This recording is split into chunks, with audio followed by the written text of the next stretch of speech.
La tarde, está que la cortina nueva de la radio está linda. Ya está, linda. ¿No? A 3 minutos. Ti, ti, ti, ti, ti, ti, Argentina, ti, ti, ti, ti. Linda. La gente me dice, qué lindo. Bueno, bueno pero no era para. Está bueno. No. Bueno. Che, quería hablarles de algo que no era una pavada. Y tiene que ver con cómo se sale,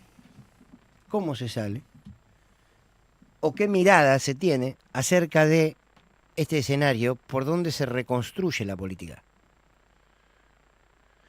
Por donde se reconstruye una política que en este momento sigue estando estigmatizada por la propia sociedad. Y sigue teniendo cierto desencanto con la sociedad.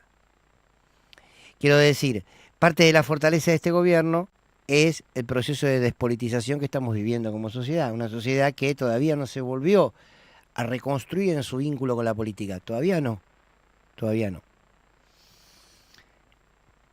¿Por qué? Bueno, hay motivos de sobra. Algunos porque lo quieren seguir dando esperanza o quieren seguir sosteniendo su esperanza en Milei, pero otros porque todavía no reconstruyen la decepción, el trauma, lo que quieran que le generó el gobierno de Alberto Fernández y otras tantas cosas.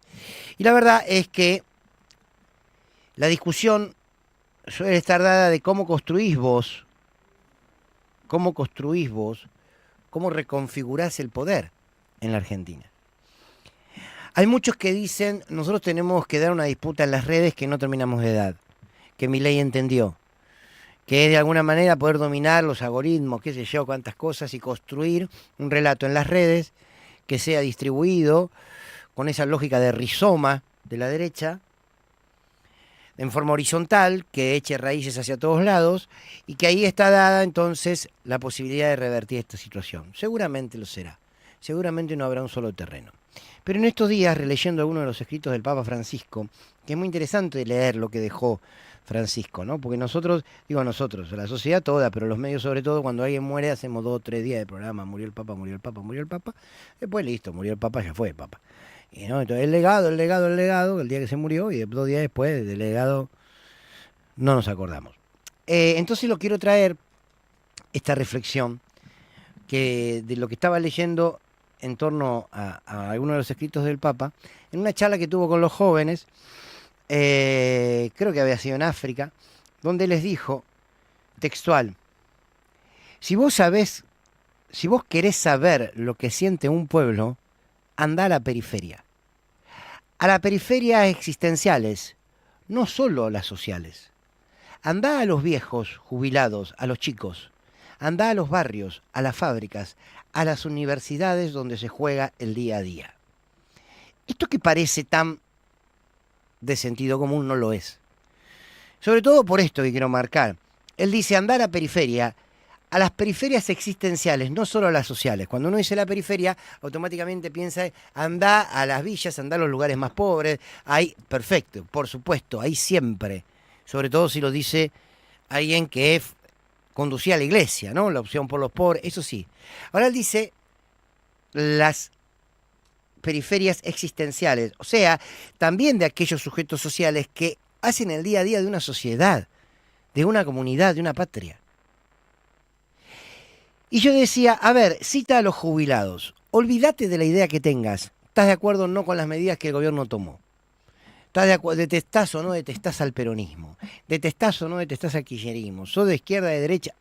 Listo, todo eso sacalo. Pregúntate, ¿cómo están hoy los jubilados? ¿Alguien puede decir que los jubilados están bien? Más allá de la idea política de cada uno. ¿Alguien puede decir con 2 dedos de frente que los jubilados están bien? No.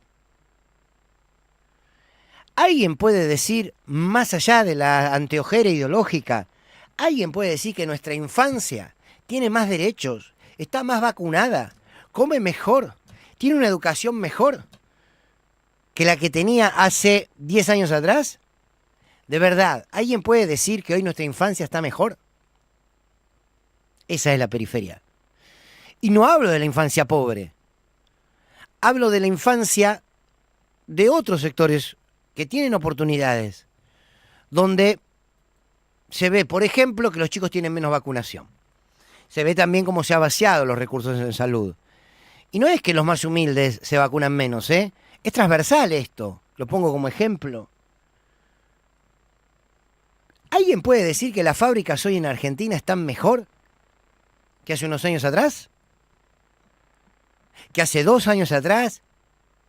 ¿Que hace 6 años atrás? ¿Que hace 10 años atrás? ¿Alguien lo puede decir? Yo creo que no, ¿eh? De verdad que creo que no. Sigamos por la periferia que planteaba Francisco. ¿Alguien puede decir que las universidades y los estudiantes están en mejores condiciones que hace años atrás? No importa si estás de acuerdo o no con que la universidad sea pública, tenga recursos del Estado, si pensás que debe ser paga para los extranjeros, esa discusión déjala. En una evaluación justa, sensata, lo más objetiva que podamos dentro de nuestra profunda subjetividad, hoy en día las universidades están mejor, los estudiantes están mejor, su presupuesto es mejor y la respuesta sigue siendo no. Y por supuesto en los barrios, la respuesta será no. Esa periferia que responde a mucho más que a clases sociales, que responde a mucho más, habla de los actores sociales. El estudiante en las universidades, en las escuelas, nuestra infancia, el trabajador en la fábrica, el que dedicó una vida a su trabajo y se jubiló, en los barrios, cualquiera sean estos. La pregunta es si se está mejor. Esa periferia es la que tiene que empezar a recorrer o volver a recorrer la política. Volver a recorrer la política. Más allá de la disputa en las redes. Y entender de que a partir de ahí se construye el discurso, el relato, la propuesta de lo nuevo. A partir de ahí, ir a escuchar a esa periferia, ir a escuchar ese actor social que hace a nuestra comunidad y ver cuál es su lenguaje, cuáles son sus necesidades de hoy, cuáles son sus reclamos, y a partir de ahí construir nuevas épicas. No con los viejos dogmas, no abrazado al recuerdo, sino recorrer esa periferia, como decía Francisco, para que a partir de lo que esa periferia nos cuente y nos diga, planificar el futuro. No suena tan difícil. Y también releyendo al Pepe Mujica, estos días, estoy hablando de 2 grandes humanistas, el Pepe dijo, no se vive de nostalgias ni de recuerdos, sino de porvenir. Claro, se vive con la ilusión de aquello que podés construir, de aquello que podés rearmar, de aquello que podés inventar como nuevo.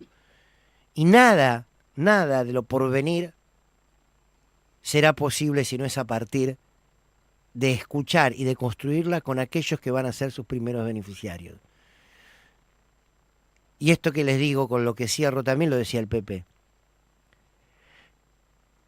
Los pueblos suelen, lo leí en el libro de Gustavo Silvestre, que es buenísimo, lo recomiendo, Ligero de Equipaje, las charlas que tenía Gustavo con el Pepe, los jueves por la mañana, cómo se extraña eso, se extraña al Pepe, que dijo, los pueblos se equivocan, le dice el Pepe al gato. Los pueblos se equivocan, sí, pero ¿sabe qué? Son los únicos que tienen el derecho a equivocarse, porque ellos pagan los costos de su horror. Mierda. Bien, la dirigencia hay que ser un poquito más exigente. Hay que salir a recorrer la periferia. Y desde ahí escuchar. Para que el pueblo no se equivoque, pero sobre todo, para que aquellos que dicen que vienen a mejorarle la vida al pueblo, lo hagan mucho menos. Fernando. Argentina Y la 10.